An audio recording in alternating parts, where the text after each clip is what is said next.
We open on the night sky, as we see 3 other apostles sitting around a big campfire in the woods outside of an open cave. We see Bishop sitting there as he says to all his men, "Well, here we stand, my lord. You gave us a victory the other day, and we thank you for allowing us the chance, and we will certainly embrace our victory.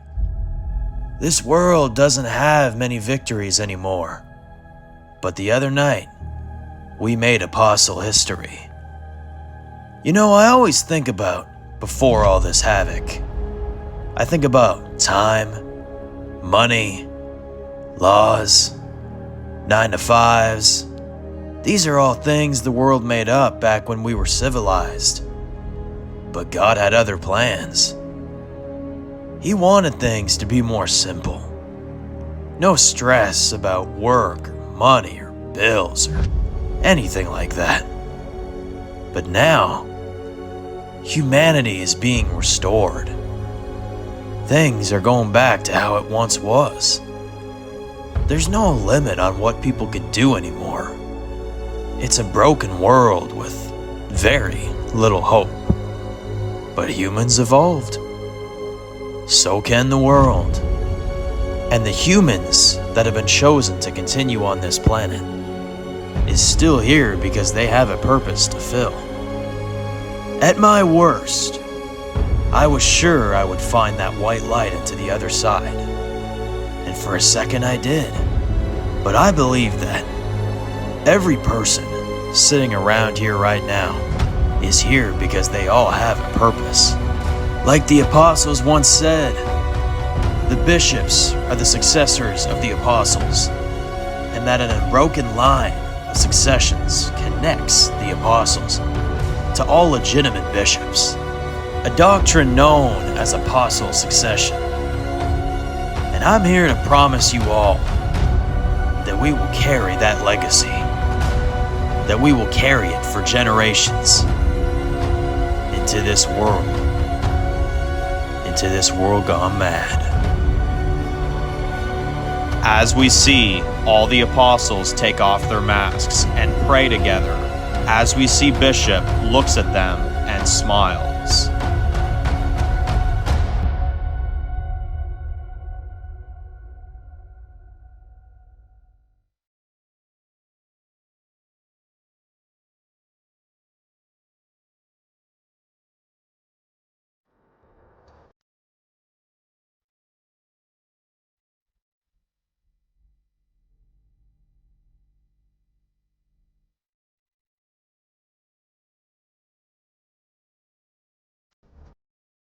We see an open cave. Bishop walks into the cave. As he walks past several apostles, we see him go far underground as it leads to a door guarded by an apostle.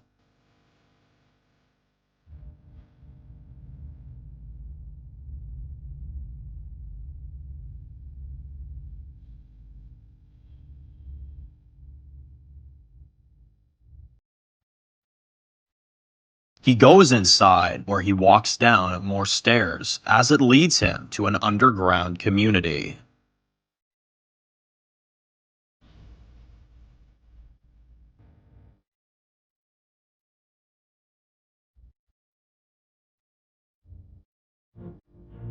We see people working. We see there's electricity, people feeding plants, a cafeteria, a wall full of apostle masks hanging, and as we also see a wall of pictures of people, and it says at the top, "Apostles we remember," showing their fallen people. As Bishop walks through, we see everyone looks happy to see him, as we see Bishop has made it home.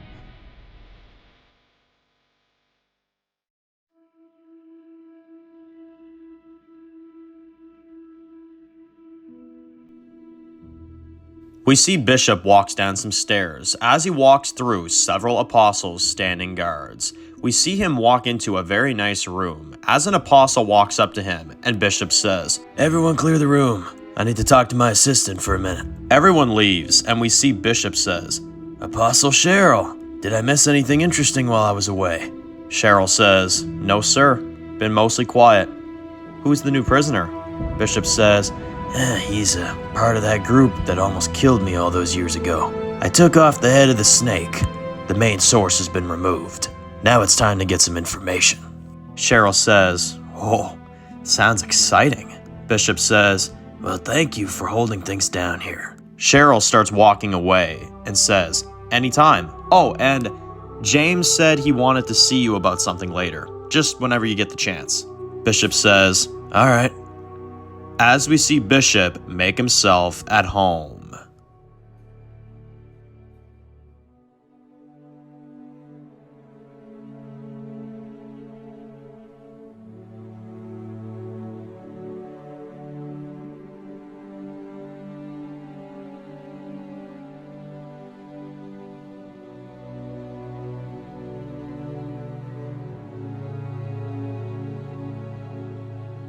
Back in Washington, D.C., we see Dave in front as he, Tom, with Snoop, and Rivers, Miles, and Roger look out to the city.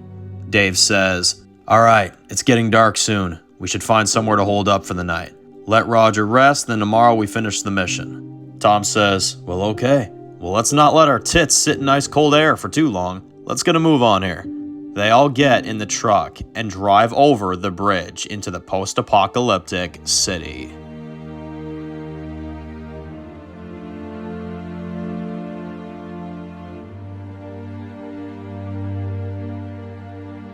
We see them driving through these dark streets as we see how trashed this place is.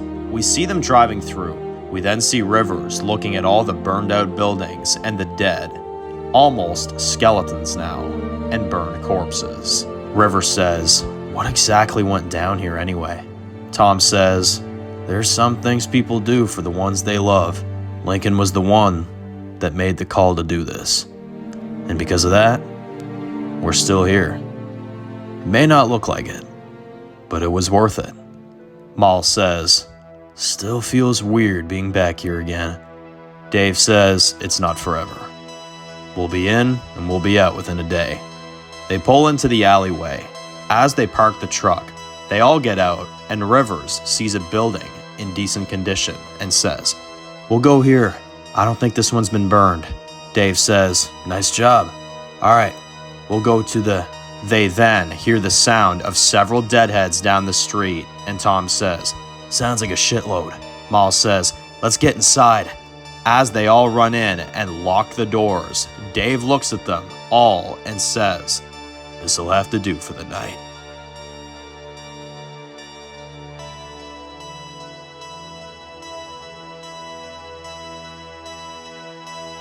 Back at the Apostle Nest, we see Ashley sitting in her room crying.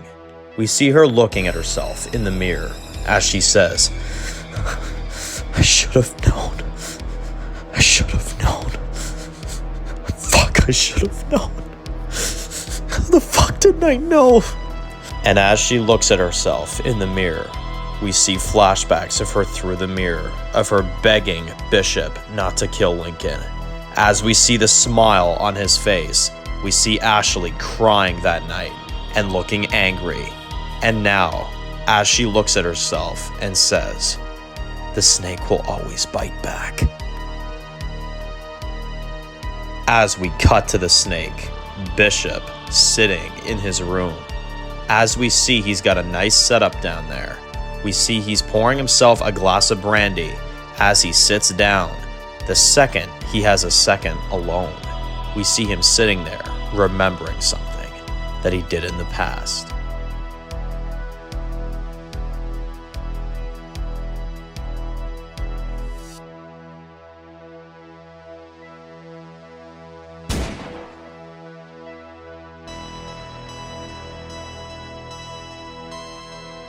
Bishop says, This is what victory feels like. What a fucking joke.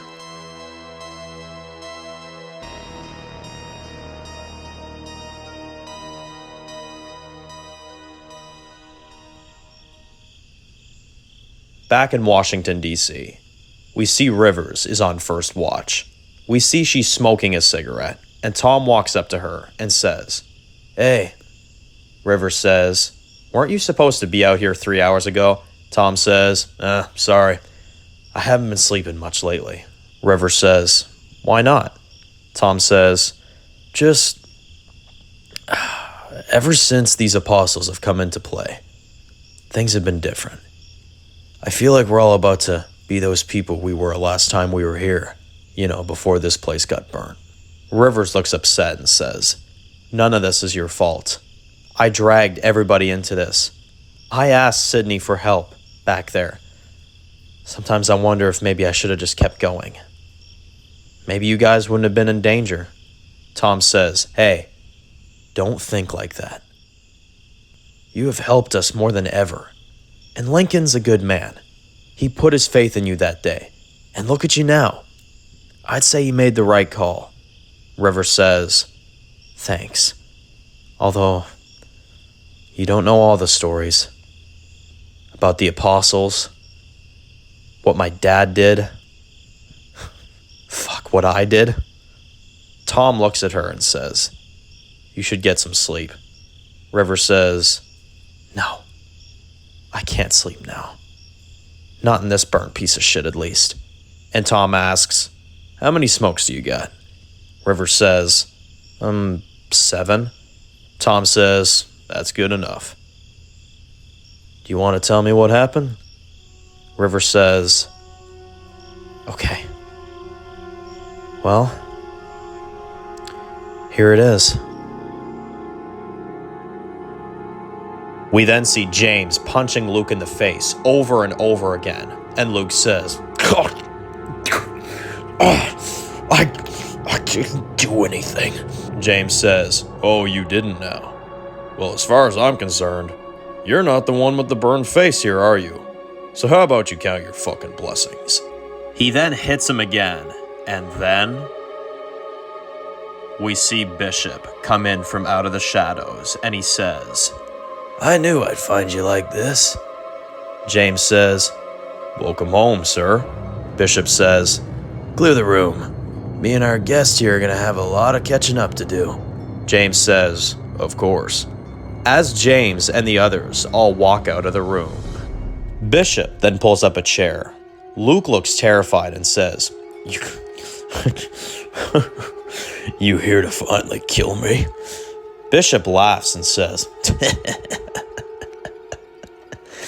No, that's not up to me. You see, your life is in Mrs. West's hands now. Her actions will be very crucial on your future. Bishop says, now I know you recognize me. And you've heard a part of my story. Although I think it's time you hear the full thing. So I hope you're ready to listen. Because my story's only getting started.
"6 years ago, we see a group of 30 deadheads. We see a younger Ryan before he became Bishop. As he's firing his gun and killing several of them that are coming at him at once, he kills most of them and clears a path and quickly runs away from the rest.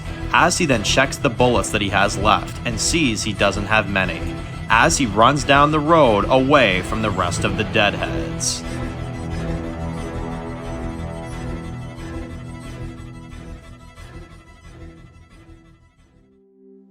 Later on, we see him walking up to a house up a hill as he starts walking towards it.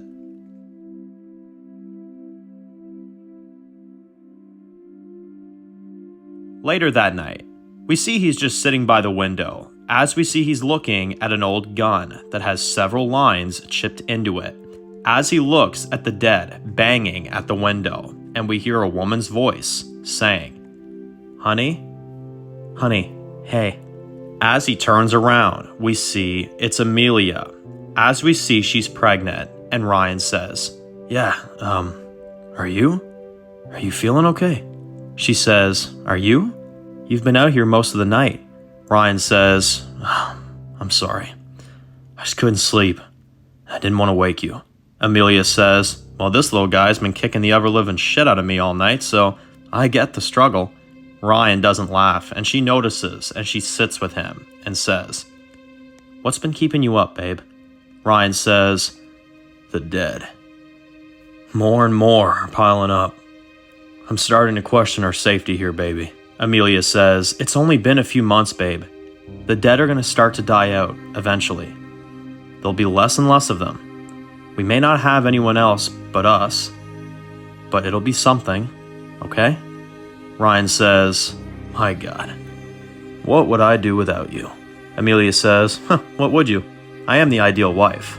They both chuckle, and Ryan kisses her, and they hear the dead still banging at the window, and he grabs his shovel and says, "Be right back." We see him walk outside, and he says, "Hey!"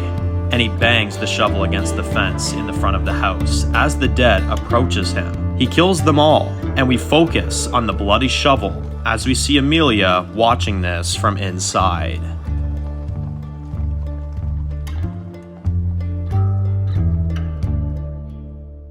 Later that night, we see candles lit as we see them sitting around a candlelight dinner. We see they're eating canned food, and Ryan says, "Tomorrow, I'm gonna go look for more." Amelia says, "Already? There's been more dead piling up lately. Barely any food in any of the stores nearby anyway. It's just been me and you for these past few months. So maybe we need to take this as a sign to go somewhere else." Ryan says, "And go where? As far as I can tell, this whole virus is worldwide. And if it's not even safe in our own home, damn it, then where is it safe?" Amelia says, "I'm just thinking about our kid that's about to be born, Ryan. Pretty soon it's not just going to be the two of us. It's going to be about his or her survival as well." Ryan says, I know. "I'm sorry, baby. This is just not how I wanted us to start being parents. I have to raise our kid in whatever kind of world we have left." Amelia holds his hand and says, "Hey, look at me. The world might be lost, but for whatever reason, God is keeping us alive in this house. That's gotta mean something, and I know you know that. Believe in good luck, and it'll come to you." Ryan kisses her and says, "I love you. And little Ryan Jr. as well." Amelia laughs and says, "You don't know that for sure." Ryan says, "I'm telling you, one day we'll be old and gray and that little guy will be the one out there clearing the fence all day. Fuck that shit." As they both laugh, we see the dead piling up at the fence as more and more start approaching the house. Later on, we see Ryan packing up, and Amelia says, "You going out again today?" Ryan says, "Babe, we're running low on food. If we just stay, within a few days we're going to be out of rations, and that can't happen. I won't let it." Amelia looks unsure and says, "Okay, just be careful, okay?" Ryan kisses her and says, "I'll be back soon. If anything happens, radio me. I'll be on Channel 8. And Amelia says, "Okay, I'll see you soon."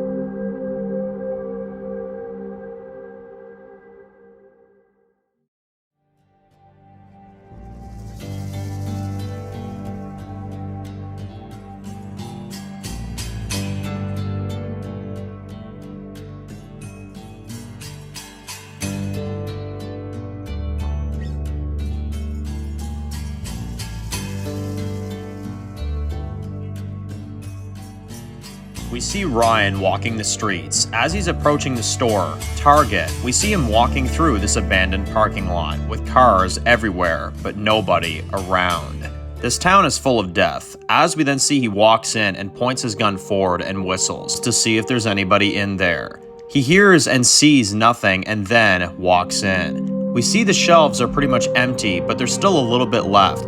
He packs most of what's left and then starts walking towards the door with the food packed up, when then he sees 3 men with guns walking the streets. He's watching them from inside as these men are killing a few deadheads. We then see they're laughing and they look to be a bit rowdy. Ryan then sees this and looks a bit on edge. He then sees they're approaching the building, and he quickly tries to run out the back. He opens the door out back, but then he sees dozens of deadheads out there and quickly locks himself back in. He's trying to hurry so he doesn't get seen, so he hides inside one of the shelves in hope that they don't see him. The men enter the store and we see they have several guns and they seem pretty equipped.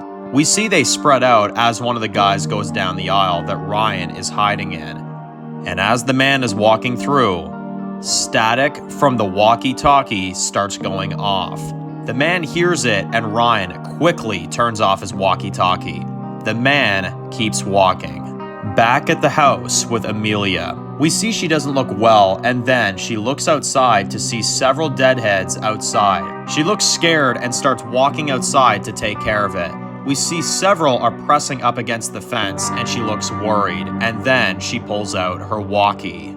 Back at the store, Ryan then turns off his walkie as he looks scared, but then as the guy keeps going, he looks relieved. Out of nowhere, 2 of the guys throw him out of the shelf and onto the floor. Ryan is begging them, please, you don't have to do this, okay? I'm cool, I'll go, okay? I'm just trying to get back home, okay? The leader says, home? And where would home be, Pitsy Foo? Revealing this guy is French. We then see the other guys going through his bag, and one of the guys says in French, Going to be a good night, fellas. We got bottled water, canned goods, and even medicine. Ryan says, No, please. That's for my wife, please. Just at least let me take that. They pistol whip him to the floor, and the guy says, Aye. He will not stop yapping. Merde. Ryan looks scared, and then we hear his walkie-talkie going off, as we hear Amelia screaming over the walkie-talkie, saying, Babe! Back with Amelia. We see the fence come down as Amelia falls to the ground. She picks up her walkie and says, Babe, Ryan, if you read, the fence is down. The dead are surrounding the house. I don't know what to do. We see her lock herself inside and she says, I'm trapped inside. We then see water dripping on the floor. She says, and I think the baby's coming. Ryan looks worried as the main guy steps on the walkie-talkie and says, Too bad La Belle Cherie will have to die alone. We take it all. He looks at his men and says, Well, let's not leave no breadcrumbs, huh? He smiles as the men start beating him up bad as the leader starts walking away and says, Always a pleasure at Target. He walks outside and gets in his truck, waiting for them to finish the job inside. We see Ryan getting beat badly as we see Amelia look scared as the dead are at the door. We see the door gets knocked down as the dead start flooding into the house. Amelia runs upstairs in labor as she manages to drag the couch to the stairway and blocks it off so the dead can't get upstairs as she sits there in fear.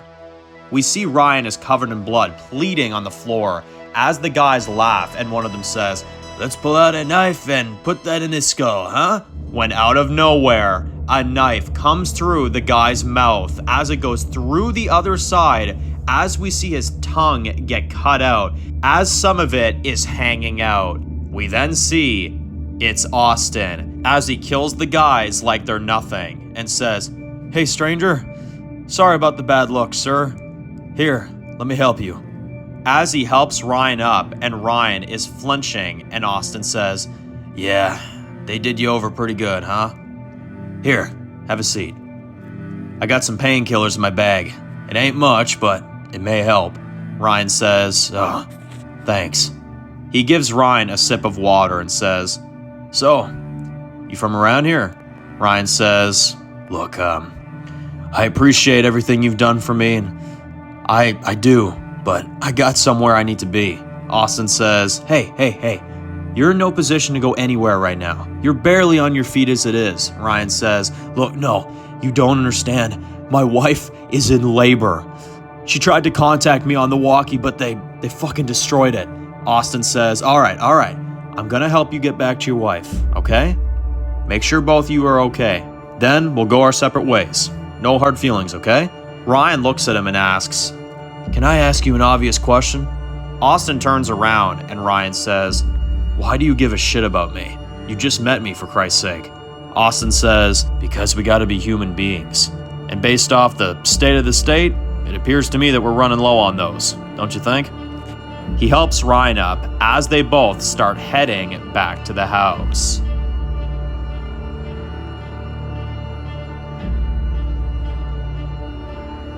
As we see it starts to rain, we see Ryan, who's been badly beaten now, and Austin running down the road as fast as they can. As they hear thunder, Austin says, How much further down? Ryan says, Just down the street. Ah! He grabs his side in pain, and Austin says, Hey, slow down, okay? We'll get to her. Ryan says, I ain't stopping until I know she's okay. He keeps running, and then they see the house from far as Ryan sees the fence down, and now he's in a huge panic as he sees several dead surrounding the house. Ryan looks worried and says, My wife, she's in there! Ryan pulls out his shovel and starts killing one after another as we see Ryan and Austin stand side by side, and Ryan is fighting his way in. As he tries to get to his wife, we see the door gets kicked in as Ryan and Austin make their way inside. They go through the house, killing several deadheads that are inside as he's yelling, Honey, are you here? We hear her from upstairs saying, Ryan, I'm up here. They make a clearing and make it upstairs and block off the rest of the dead from getting upstairs but the couch. We then see she's in horrible pain as she's laying on the bed, shaking, and Ryan runs up to her and says, Oh my God, are you okay? You're not bit, right? You're not bit? No, I'm not bit. Amelia smiles and says, I'm fine. I'm just happy you're here. Ryan then realizes she's going into labor and says, Is it? Amelia says, I think it's time. Austin looks outside to see several more deadheads piling up in the house. Austin says, We may not have much time. Amelia says, Ryan holds her and says, Shh, it's okay. Just breathe, okay? 1, 2, 3. That's it. It's all right. Amelia says, I gotta push. As we then see her pushing, Austin says, Oh boy, never thought I'd see this today. Ryan says, You're doing great. I can see it. Amelia keeps pushing, and Ryan says, Oh my God, it's a boy. She keeps pushing as we see him get pushed out. Austin says, I'll grab some blankets from the closet. But as he goes to do that, Ryan is checking on the baby, but we don't hear it crying. And Amelia says, What's going on? Why isn't he crying? Ryan, look at me. Ryan turns around and says, I don't. We reveal it's a stillborn, and the baby is dead. Amelia holds her dead baby in her arms, and Austin sees this. As they all say absolutely nothing, as they all stand there in shock, Ryan then hears the dead from downstairs and looks pissed as he walks out of the room and goes down there and lets all of his anger out. As we see him walk down there and he starts killing one after another, as we see tears going down his face, we see him clear every last one of those deadheads as he kills the last few and drops to his knees as he breaks down and sits there in disbelief.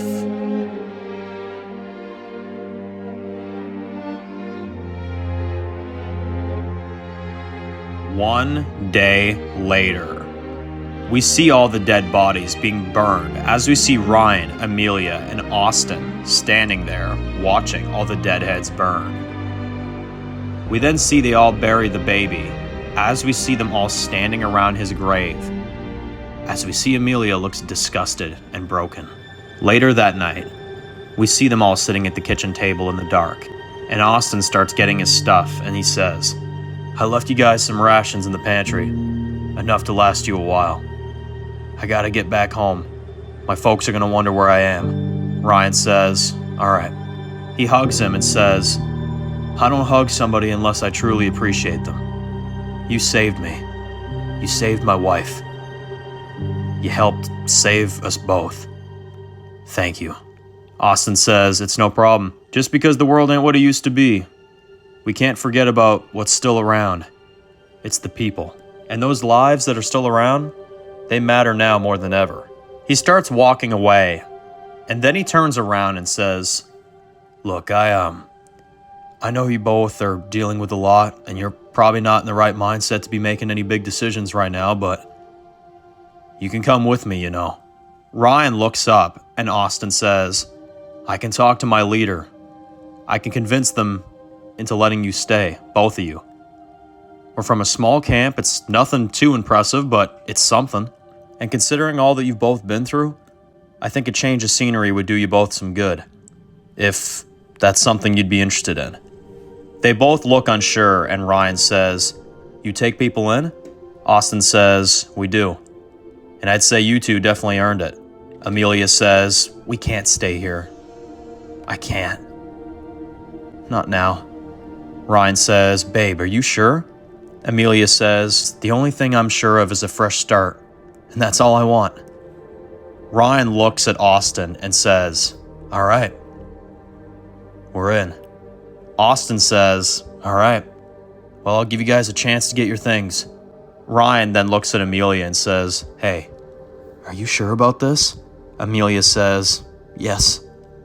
This'll be good for us. And we'll have people. This is what we both need right now." Ryan kisses her and says, "Okay. All right, let's do it." We then see them going to the garage, as Austin says, "Nice ride." Ryan says, "Belonged to my pop. We rebuilt this thing together, me and him. I got it a few years ago before he died. I swore I'd never use it, but here we are." They then get in and start driving away from the house, as they then leave part of their life behind for good.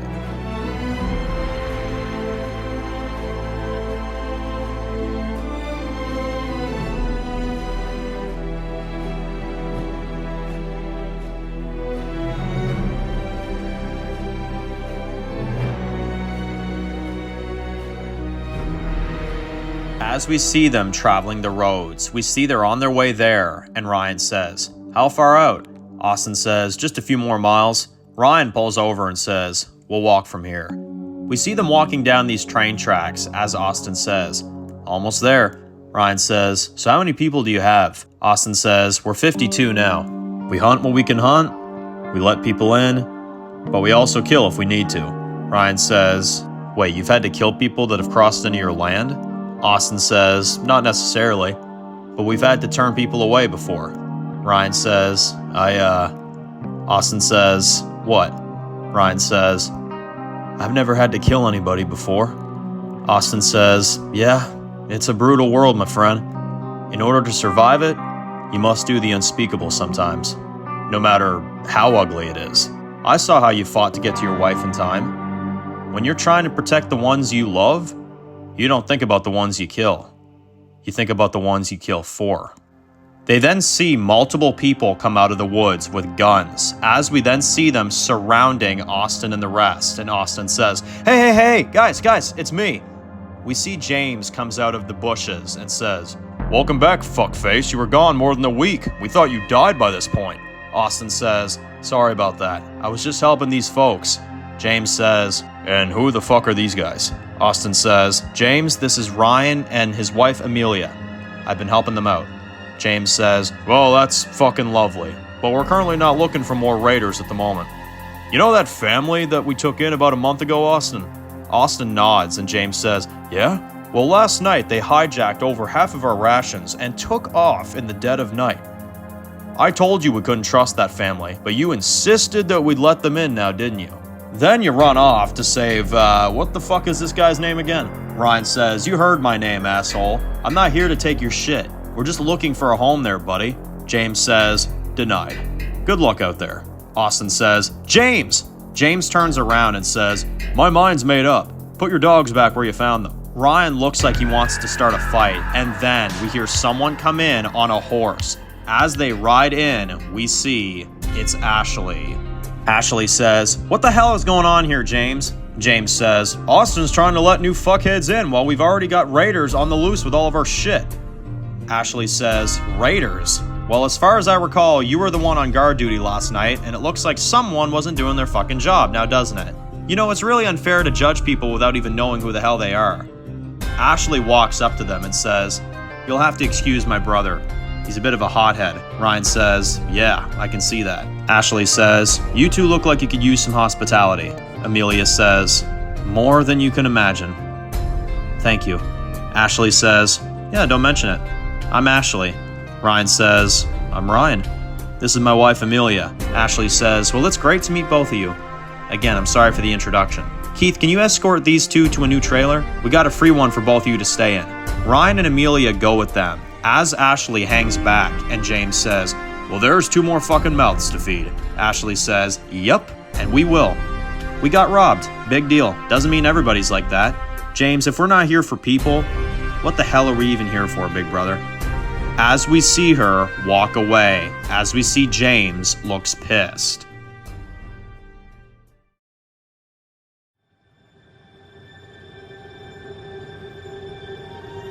Keith leads them into a new trailer. As Keith says, this is yours. They enter and he says, we got fresh clothes for you both, food, water, even some reading material for them slow times. But I hope this will suffice. Amelia says, more than you can imagine. Keith says, great. Well, if you need anything, don't hesitate to come find me, alright? Ryan says, thanks, Keith. He walks out and Ryan and Amelia sit at the little table. And Ryan says, so what do you think? Amelia says, it's nice. We got the river right down there. It's quiet, guarded. I honestly think this will work. Ryan says, yeah. I could have done without that one girl's brother, though, earlier today. I'll tell you that. Amelia says, what, do you think he's going to be a problem? Ryan says, I hope not. The next day, we see Ryan and Amelia sleeping as Ryan is getting up. We see a few marks on his back from fighting those deadheads as he washes his face with water. He puts on a new shirt and walks outside. Austin walks up to Ryan and says, good day, sir. He gives him coffee and says, hopefully 2 sugar will work. Ryan says, I'll take it. Piss cold at this rate. Thanks. Austin asks, so how are you guys settling in? Ryan says, fine. I think we'll definitely make this place work. Ashley walks up to them and says, morning, guys. Austin says, morning. Ashley says, so how's the place treating you, Ryan? Ryan says, it's great. Beautiful view from up here, too, I must say. Ashley says, well, you boys down to go out on a hunt? Me and Austin do this usually every morning. Ryan says, sure, I'll tag along. Later on, we see them walking through the woods, and Austin says, so what did you do, Ryan, before all this? Ryan says, I was the head security guard at the airport. I made a decent living overall. My wife was a realtor. She was a damn good one, too. Austin says, so you think you'll stay? Ryan says, only if I'm wanted. Ashley says, oh, you're wanted. My brother and I lead this camp 50-50. It gives the people a mix of hope and leadership. Ryan says, well, I definitely see the leadership part in you. Ashley says, oh, I'm no leader. My brother definitely has more of that type of attitude, and it helps the place survive. I'm just helping him out. I only wish my other brother was still here. He was a true leader. Ryan says, your other brother? Is he still alive? Ashley says, I have no idea. When everything went bad, I checked on his house and no one was there. Austin says, he's out there. He is. Ashley says, I hope so. Ryan says, well, I hope I get to meet him someday. They then see a deer in the distance. They slowly walk closer as Austin pulls out the rifle and shoots and kills it. And Ashley says, nice. There's a few meals right there. Austin says, anyway, we're glad to have you. Ryan says, well, besides James, this place seems pretty perfect to me. Austin says, well, I wish that was true. Ryan says, what do you mean? Austin says, only me, Ashley, James, and 2 of the other patrols know about this, but last month, 2 of ours had a bad encounter with a group called the Outlaws. Ryan says, the Outlaws? Austin says, yeah, they killed 2 of our men for crossing into their territory. We haven't seen or heard from them since. Ryan says, so they just killed the 2 of you just like that? Ashley says, that's this life for you. People want what you have. People are territorial and all kinds of other crazy shit. Ryan says, well, you folks definitely have been through it. I can see that now. Austin says, as have you. The world is just unfair sometimes. Back at camp, we see Ryan walks up to Amelia and says, hey babe, sorry for taking so long, we were out there on that hunt. Amelia says, it's alright. Plus side, the food is really good here. People are friendly too. Ryan says, yeah, most of them. Amelia says, babe, let it go. That James guy did give us a place to live after all. Ryan says, Ashley gave us a place to live. I'll keep my mouth shut about it, but I don't trust this fucking guy. Amelia says, well, I've been talking to some people. Patrols are saying that there's this group of samurai people that have been lurking in the shadows lately. They hope that they'll just move on, but they're not sure. Ryan says, you don't think we're safe here? Amelia doesn't say anything as they keep eating. Later that night, Ryan is walking. As he's looking out to the river, we hear footsteps. As Ryan is spooked, we see James standing behind him as he says, nice evening. Ryan looks on edge and James says, you know, I overheard your little conversation with your wife earlier about you wanting a different leader. Ryan says, oh, no, I wasn't talking about. James says, I don't care. You see, I know I can't trust you. I know you don't like me much, but let's get one thing straight. This is my camp. And if you don't like any of my rules, there's the door, bitch. Ryan says, well, you and Ashley make the decisions around here, and she wants us to stay, so take it up with her, not me. James says, her? She's not leading this shit. I make the hard calls around here, and all I do is tolerate my sister's choices. Doesn't mean I agree with them. And as for you, I got my eye on you. If you try something funny, I'll know. He starts walking away, and Ryan tries stopping him, and James pulls out a knife and says, say you understand. Ryan says, I understand. They then go their separate ways as we see tensions run high. We see Ashley and Austin doing a nightly patrol around the camp as Ashley says, damn, nights are getting colder. Austin says, yeah, really need to find a new place at least till the cold weather comes to an end. Ashley says, there's a few spots nearby the area, although they're shit pits. They see a big gust of fog coming in as we then hear something catches their attention as Austin looks out with his binoculars, and then he sees a big group of vipers heading down towards the camp. Ashley panics and pulls out her walkie and says, James, are you there? I repeat, James, are you there? James picks it up and says, yes, I'm here. What's going on? Ashley says, I'm gonna need you to get extra defenses at the entrance. There's a huge group of assassins coming right now. James then sees a big explosion go off as multiple of his people get killed. We hear screams as Ryan and Amelia run out to their trailer to see what's going on. As we see dead bodies all around, we see more explosions going off as we see people running for their lives. Amelia says, we gotta get to the armory. Ryan says, go, I'm right behind you. We see Keith laying there badly hurt. As he's bleeding out, Ryan says, hey, you're gonna be okay, all right, man? We gotta get you out of here, all right? We see him helping Keith up as Ryan says, all right, we can make it through the... Keith gets shot in the head and goes down. We then see Miles standing there with a gun as Ryan looks pissed and fires back, but then there is so much fog that they can't see what's in front of them. Miles loses Ryan as Ryan runs to the armory and he's yelling, baby, are you in here? Amelia! Are you in here? He then sees everyone in the armory has been killed as he's looking through the dead bodies, trying to see if she's one of them. He doesn't find her, and he looks relieved. As more Vipers are coming, he walks outside into the fog and smoke as more are getting killed. Ryan then sees the camp is completely obliterated. As more Vipers are coming, he runs away from the camp before they kill him too.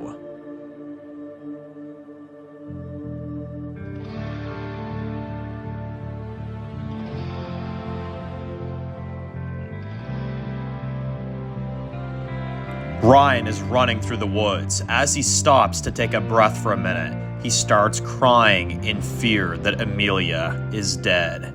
As he breaks down, we then hear a gun click behind him. As we see, James comes up behind him and says, "Well, ain't it a fucking coincidence? Everything was going perfectly fine in our camp until not even 2 days later, everyone dies, the place is shot to shit, and I lose my people. And I bet those raiders we had was planted by you too, huh? And you and your wife were just coming to finish the job." Ryan says, No, please, that wasn't. "Bullshit," James says, and Ryan says, "I didn't do this. I just want to find my wife. Please let me go." James says, "Nope, and if your wife is alive, I'll make sure to bury her in the mud right next to you." How's that sound? Ryan looks pissed as James pulls the trigger and it clicks, revealing it's empty. Ryan then sees his chance and knocks the gun out of his hands. Ryan draws a knife as he swings at him. James then kicks him to the ground and says, "I'll kill you for this!" Ryan then stabs him as James then screams. Ryan kicks James off of a cliff and into the river. Ryan watches him fall into the river and he says, "Swim like a dog, you sack of shit."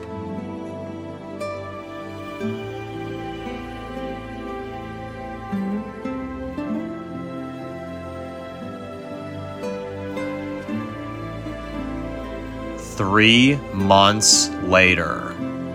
It's the middle of the night. We see 4 deadheads are eating a deer. We then see Ryan running through the woods as fast as he can. He looks terribly dehydrated as he falls to the ground. He's on the ground as he looks like he wants to give up. Then he sees deadheads are walking up to him and he panics. He pulls out his gun and shoots one of them. He then is out of ammo. The other 3 are about to feast on him, but then, out of nowhere, all are stabbed in the head by a fearless woman. The woman takes off her mask. As we see, it's Julia. She looks at Ryan and says, "Are you okay?" Ryan looks scared and the girl says, "I'm not gonna hurt you." She gives him her hand and says, "I'm Julia."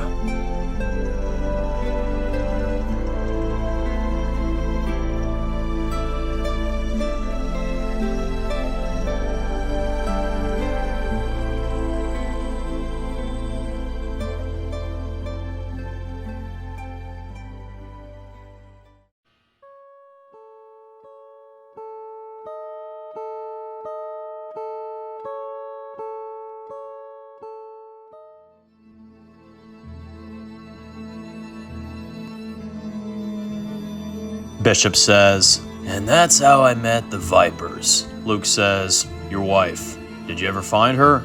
Bishop says, "I didn't find." Luke says, "Oh yeah, that's right, I don't give a fuck." Bishop punches him in the face and he falls to the floor and says, "You should listen, especially to this part. Here's your grand entrance." Luke looks pissed and Bishop says, "You remember what you did? All you did was run like a coward."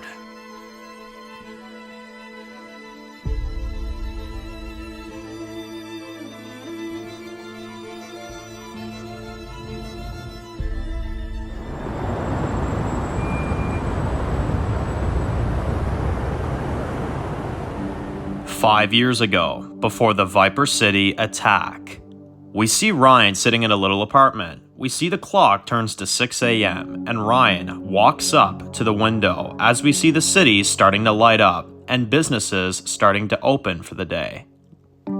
We see him looking at an old picture and he says, "Baby, I haven't given up on you. And I know you're still out there. You gotta fucking still be out there. When I eventually join these people and gain their trust, I will send my own teams out there day in, day out to find you. I promise you that. And we see him crying as we see the photo he's looking at is an old photo of Amelia. And he looks sad as he puts the photo away in his dresser. He walks into the kitchen and pours himself some coffee. We see him put on the best outfit he could find from the place as he walks out.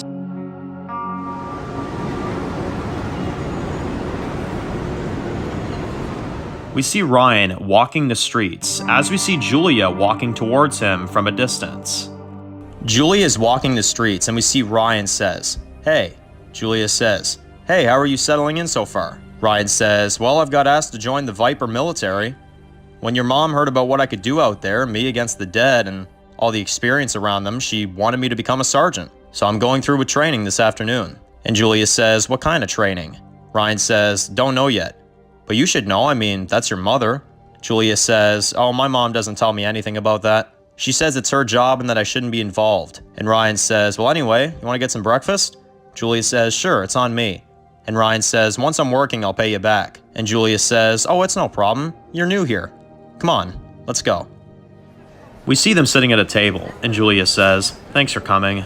You know, a lot of people don't really like to be approached by me because I'm her daughter." Ryan says, "It's no problem. Besides, you saved my life the other day. Besides, I never turn down good food." We cut to them eating, and Julia asks him, "So Viper training, huh?" Ryan says, "Yeah, it's a 2-week training program. You know, I figured this place saved me. Might as well pay them back somehow." Julia says, "Well, I wish you luck today. Although, just to give you a bit of a heads up, Cade can be a bit of a pain in the ass." Ryan says, "It's alright. Strict rules around here. I get it." "I'm sure you know that better than anyone here." Julia says, Yeah, I do." "So you holding up okay? I'm sure you miss your people." Ryan says, "It's been hard, for sure. A few months ago when my camp was attacked, I told my wife that we weren't safe. A few patrols caught wind about some of these assassins scoping around the area, but our leader just decided to avoid them. But I knew it was a matter of time before they attacked." He looks sad and says, "Our leader let his guard down. And in the middle of the night, those assassins came in and attacked us. Me and my wife were trying to get to the armory. I told her to go for the guns, and I tried to save a few of my men that were fighting off some of these assassins, but we got separated. My men died anyway. I tried to find my wife Amelia, but I got to the armory, and all those men were dead. But my wife wasn't one of them. And 3 months later, I still haven't found her body." Julia says, "You think she's still alive?" Ryan says, "Oh, I know she's alive. I just didn't want to tell you about her because I didn't know if you were legit or not." Julia says, "No, I get it. There's things that my mom keeps secret too. She says it's for my own good. So she says." Ryan says, "Your mom seems like a very smart lady." The waiter comes up to both of them and says, "Is everything to your liking?" Ryan says, "Oh, my goodness, sir. This is the best damn breakfast I've had in years. Great job." The waiter says, "Oh, well, I'm delighted to hear that. If you need anything else at all, feel free to call me over." Ryan says, "Will do." Ryan looks at Julia and says, "Damn, I love this place." We cut to them leaving the restaurant and going their separate ways.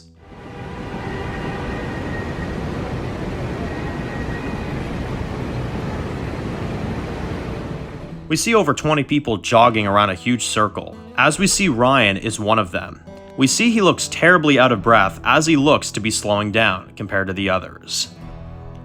We then see Cade sounds the alarm and says, "And time!" Ryan falls to the ground out of breath, and Cade sees Ryan and doesn't look impressed. We see Cade pulls him over to the side and says, "Alright, what's got you all shook up, huh?" Ryan says, "Nothing, it's just, I'm not used to this type of shit." Cade says, "Well, you can't be fighting like that." Ryan says, "Well, maybe I'm not cut out for this. You ever think about that?" Cade says, "Yeah, maybe you're not. Maybe you're just a worthless waste of air. We've had our share of those in here. Maybe you'll never make it. Or maybe You're a damn good fighter, but your mind is elsewhere. Am I right? Ryan doesn't really answer, and Kate says, You know, I've been doing this martial arts shit for over a decade. I've seen all kinds of people, from selfish to kind to dirtbags to cocky, hell, you name it. So I have a pretty good idea of when someone really isn't all that good. And you know what I see when I look at you? Someone that knows their shit, but chooses to not go all the way with it. Why? Ryan still doesn't answer, and Kate says, It's fine. I got all day here. Ryan says, I lost my wife. A while back. We were in a horrible fight and we got separated. Now, every moment I'm awake, she is stuck in my head. It's the unknowing that's killing me.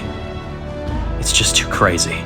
Kate says, Too crazy. You want to hear too crazy? I meet some woman naming herself the Queen. She gives me a job offer. I turn it down because I have a family that I need to raise. 2 days later, my wife is killed by a group of bandits, and I come home that day broken, trying to figure out how to tell my kids their mother is dead. Then when I get home, both of my kids were slaughtered. I have nothing. I have no family and no purpose. So the one thing I decide to do to keep my head afloat is to call this Queen bitch and ask her if the offer still stands. Which, then she let me join pretty much instantly. And after all this time here, I stand. No wife, no kids, now that is crazy. Now Queen Lindsay herself put in a good word for you, so I'll continue to put some faith in you in return. Ryan says, I'm sorry. Kate says, don't be sorry, pick up your weapon, go back out there, and make it through this week. And I assure you, there's a lot more crazy that's on its way. Kate gives the sword back to Ryan, and Ryan takes it.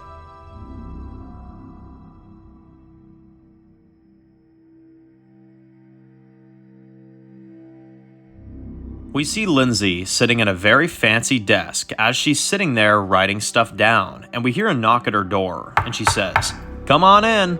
Ryan walks in and says, Well, hello, Queen Lindsay. I don't mean to bother you. Lindsay says, Oh, no. It's okay. It's no problem. Please, sit. Lindsay says, Can I get you something? Water, wine, coffee, tea? Ryan says, Sure, I'll have a tea. Lindsay says, Delta, 2 teas, please. As Delta walks off, Ryan says, Well, thank you. I just thought I'd come by and properly thank you for putting in a good word for me out there. Lindsay says, Well, I figured you needed it. Cade doesn't usually trust a single soul I put out there. And my daughter thought you had something real special about you. And a mother has trust in her daughter's judgment, at least every once in a while, I suppose. Ryan says, That makes sense. Delta serves them their tea, and Ryan says, Thank you. I haven't had a good tea in a long time. This place truly has everything. Lindsay says, Well, everything comes at a price. Ryan asks, How so? Lindsay smiles and says, Let me make it simple. In this life, everything is your own. Everything you have eventually will belong to someone else. And that is the very motive that makes this place thrive. Ryan says, What do you mean, taking? From others? Lindsay says, No one is actually kind. You can have all the fancy furniture you want, all the nice talks and tea parties you want, but you have to fight for it. That's why we need people like you to help defend places like this. Help it thrive more than it already is. Ryan says, By taking shit from others, huh? He smirks and says, Well, ain't that fucking thoughtful of you. Lindsay says, Do I sense second thoughts, newcomer? Ryan takes a sip of his drink and says, I lived in a small camp with my wife not so long ago, and we had next to nothing for supplies. Barely scraping by. It's a miracle we got this far, honestly. But not once did we take from others. That's the coward way out. That's the selfish way out. And that is sure as shit not my way of doing things. Lindsay smiles and leans forward a bit and says, Well then, Ryan, if that's how you see it, maybe this place isn't for you after all. Maybe my daughter made a mistake by letting you in here. It wouldn't be the first time she was wrong about someone. Ryan says, maybe you're right. Maybe I'm not the man you think I am. Just like maybe you're not the mother you say you are. Lindsay looks pissed and says, here's the deal, resident number 344. If you don't like the way I lead, or the way it works around here, then get out of my city. Ryan puts his drink down and very sarcastically says, well, it's been a fucking pleasure, my queen, as we see him walk out. Lindsay looks at Delta and says, well, looks like we're gonna have to keep an eye on him, as we see her smile and says, make sure our army is ready and that they're here. The outlaws are gonna be here soon.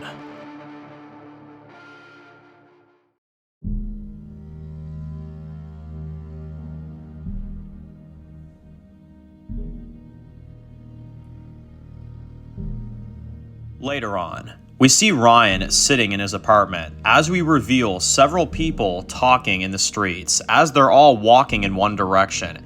Ryan walks down to see this as he sees the streets are clear. Ryan looks freaked out as we hear, do we have ourselves a Karen? Ryan turns around and we see Dave smoking a cigarette, and Ryan says, what the hell is going on? Dave says, all the residents are instructed to go inside the dungeon till this whole thing wraps up. The outlaws are almost here, so I suggest you do the same. Ryan says, no, I can fight. I've been training. I can do this. Dave asks, are you a sergeant? Ryan says, well, no, but I've been working on. That ain't a sergeant. Dave says, you're going down there with the others, buddy. Now don't make me escort you myself. Ryan says, fine, I'm going. Dave says, I better not see you again.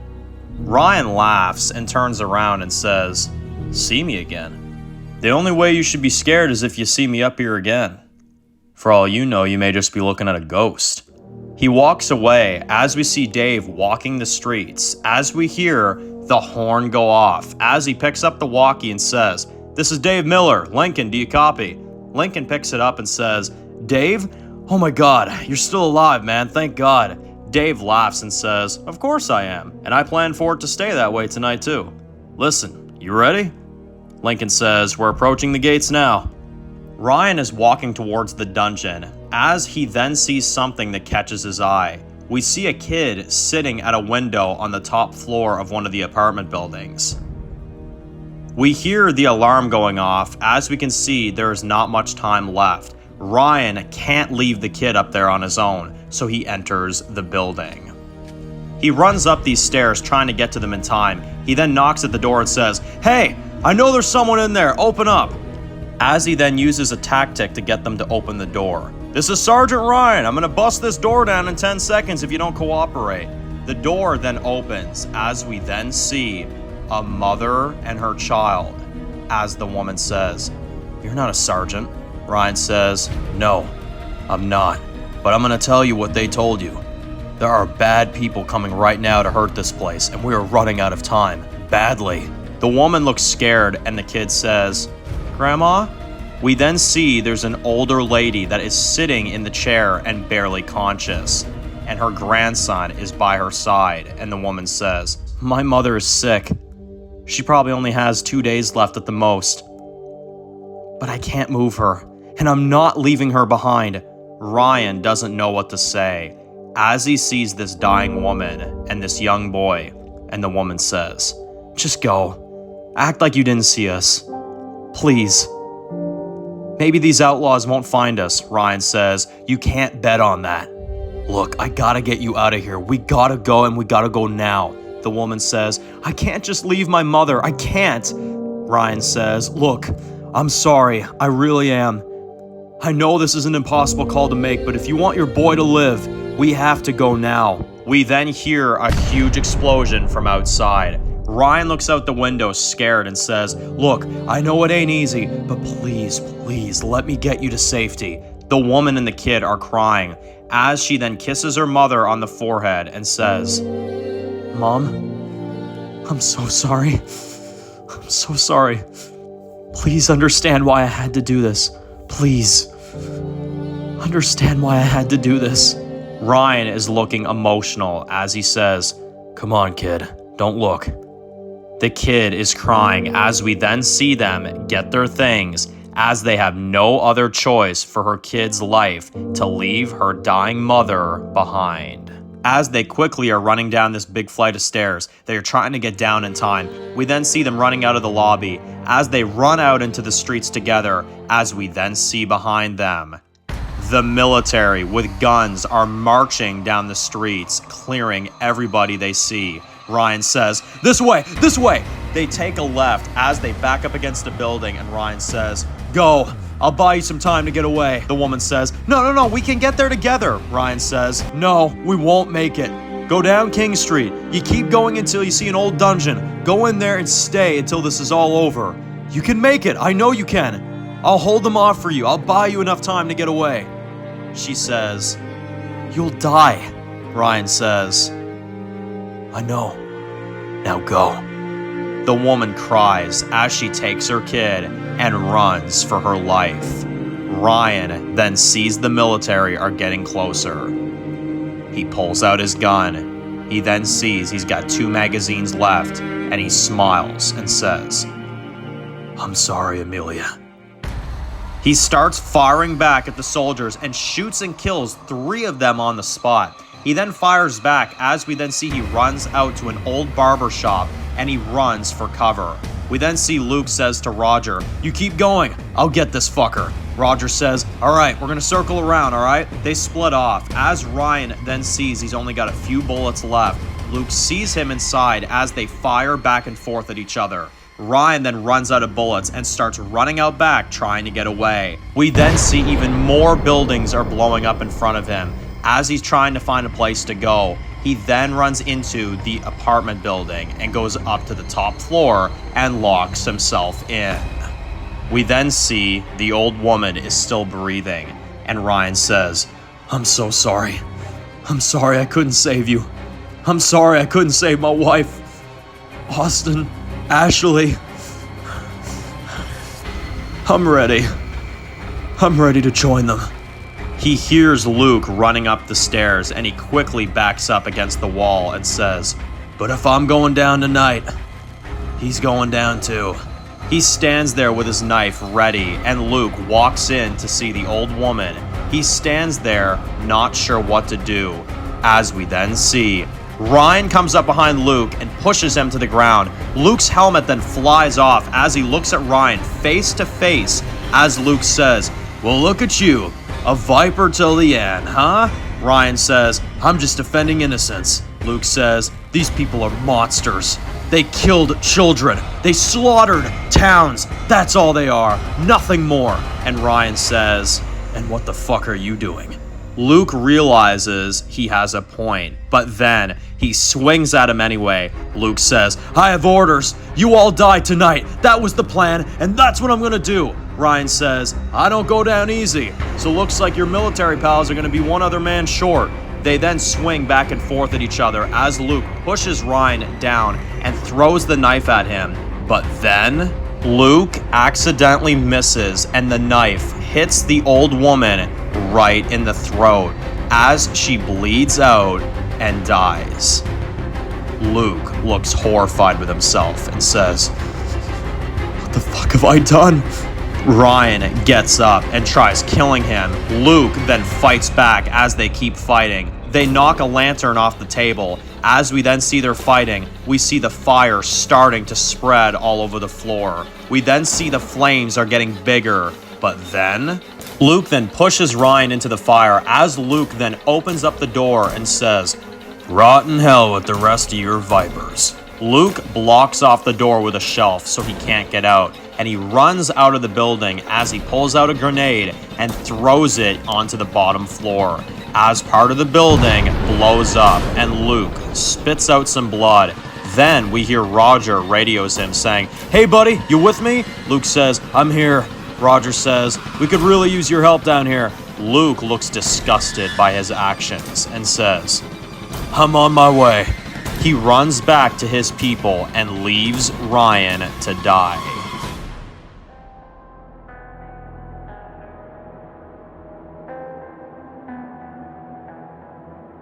And now we see the burns on Bishop's face, and Luke says, "I didn't want to kill that woman. It was an accident." Bishop says, You did what you did. But you know what? I wouldn't have cared if that family at least got out. Luke says, and what happened to the mother and son? Bishop says, No. You are in no position to be asking questions. I'm talking, and your job is to sit there until I'm done. Luke says, so you survived, even after all that? Bishop says, Barely. 5 years ago. We see one of his legs is burned up. As he screams out in pain, the fire is spreading. He runs to the sink and uses the hose and points it to himself and sprays it on himself to try to take the fire out and save himself. He then tries opening the door and he can't get it open. The smoke is all around the building as we then see him coughing. He then is trying to find an exit. We see the burn marks on his face, his arm, and on one of his legs. He then runs out to the balcony as he sees how far down the drop really is. And then he uses the fire escape to start going down. Luke says, did you make it? Bishop says, I almost did. I managed to make myself down to the 3rd floor. But then, the building blew up.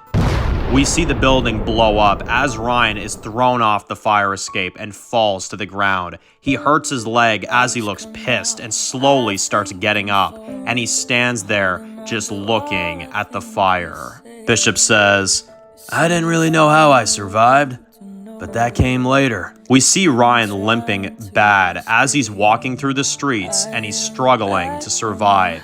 We then see all the burn marks on him as we see some of his face is messed up. He then sees multiple dead bodies of families and vipers all burned up, and they're just laying there dead.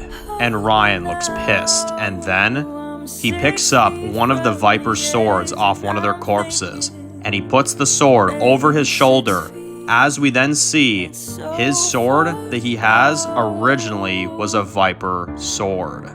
We see very few people are still alive, as mostly everyone is now dead, as we then see down the road, Lindsay and a few of her men that are still alive are getting ready to leave, as Ryan is limping as he says, Hey, please, let me come with you. And Lindsay walks up to him and she sees how hurt he is and she says, well, what use are you to me now? She smiles and takes off with her vipers. As they escape the city, Lindsay rides off and we see Ryan is left behind to die.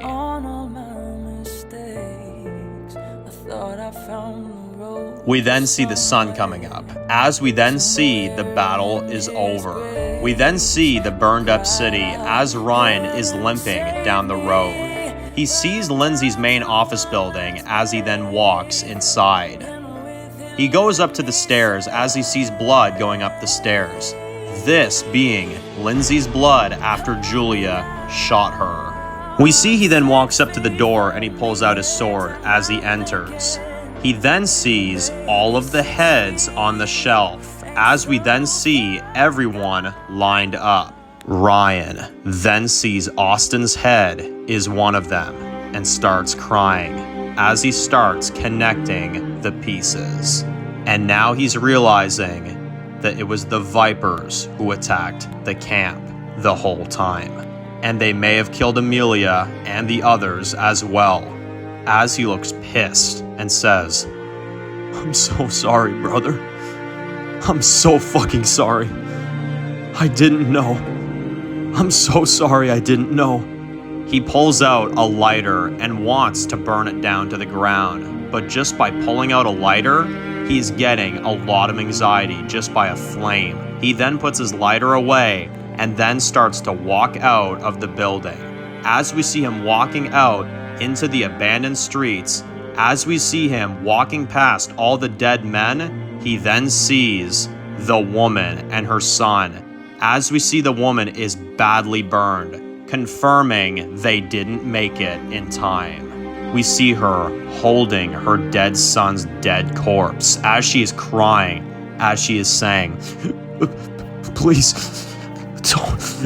don't leave us like this. Don't leave us like this. I want to be with my boy. I just want to be with my boy. He pulls out his gun as she then says,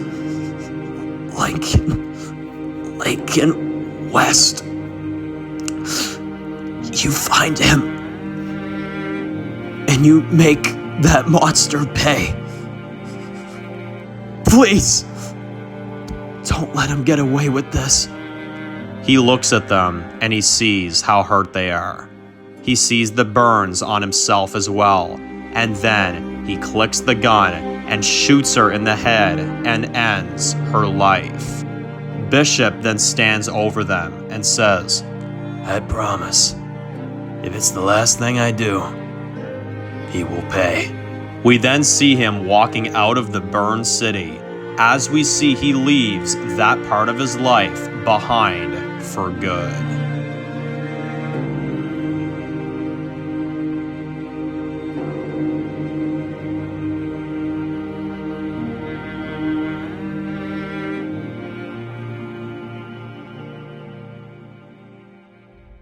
Bishop says, I think this calls for a drink.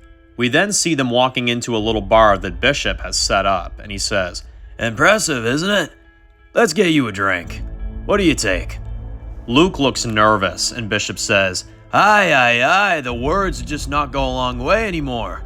What will you take? Luke says, I'll go for a gin on the rocks, if you have it. We see Bishop makes it, as we see them sitting there all alone, and Bishop says, This place really is something. You know, it used to be a World War II bunker.